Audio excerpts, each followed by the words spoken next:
Salam sejahtera untuk kita semua. Kembali lagi bersama saya Grady Nainggolan. Saya adalah peserta Latsar CPNS tahun 2022 dari instansi pemerintah Kabupaten Pangkajene dan Kepulauan akan mempresentasikan materi manajemen ASN. Mari kita saksikan bersama-sama. Mari kita masuk ke materi yang pertama, kedudukan, peran, hak dan kewajiban, dan kode etik ASN. Adapun kedudukan ASN adalah sebagai berikut. ASN atau aparatur sipil negara berkedudukan sebagai aparatur negara yang menjalankan kebijakan yang ditetapkan oleh pimpinan instansi pemerintah, serta harus bebas dari pengaruh dan intervensi semua golongan dan partai politik. Adapun peran ASN adalah sebagai berikut. Yang pertama sebagai perencana, yang kedua sebagai pelaksana, dan yang ketiga sebagai pengawas penyelenggaraan tugas umum pemerintahan dan pembangunan nasional. Adapun hak dan kewajiban ASN adalah sebagai berikut. Yang pertama adalah hak, yaitu gaji, tunjangan, dan fasilitas. Yang kedua adalah cuti. Yang ketiga adalah jaminan pensiun dan jaminan hari tua. Yang keempat adalah perlindungan. Dan yang kelima adalah pengembangan kompetensi. Lalu kewajiban seorang ASN adalah sebagai berikut. Setia dan taat pada Pancasila, Undang-Undang Dasar 1945, Negara Kesatuan Republik Indonesia, dan pemerintah yang sah.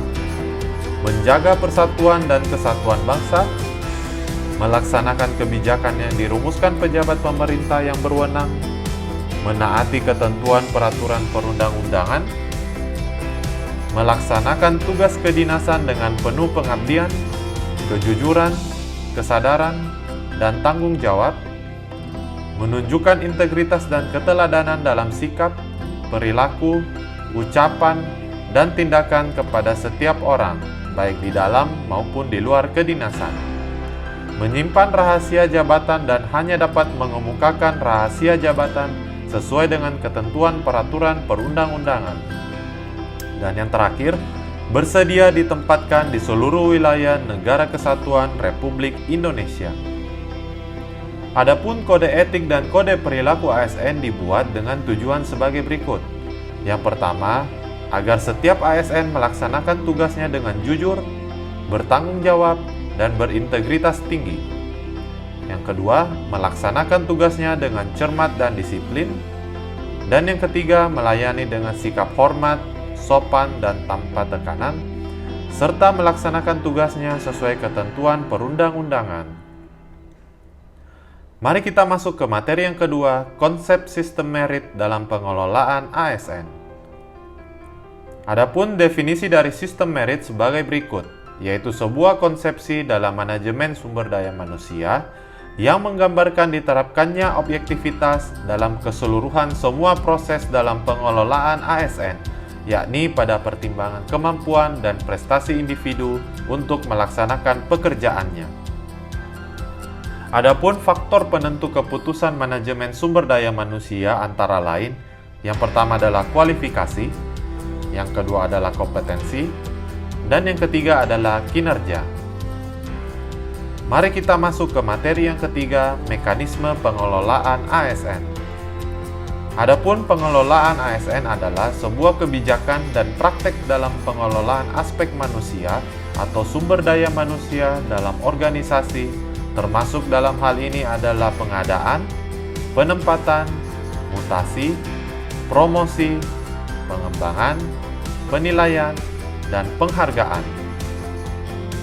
Adapun manajemen PNS kurang lebih sebagai berikut, yaitu penyusunan dan penetapan kebutuhan, yang kedua pengadaan, pangkat dan jabatan, pengembangan karir, pola karir, promosi, mutasi, penilaian kinerja, penggajian dan tunjangan, penghargaan, disiplin, pemberhentian, jaminan pensiun, jaminan hari tua, perlindungan.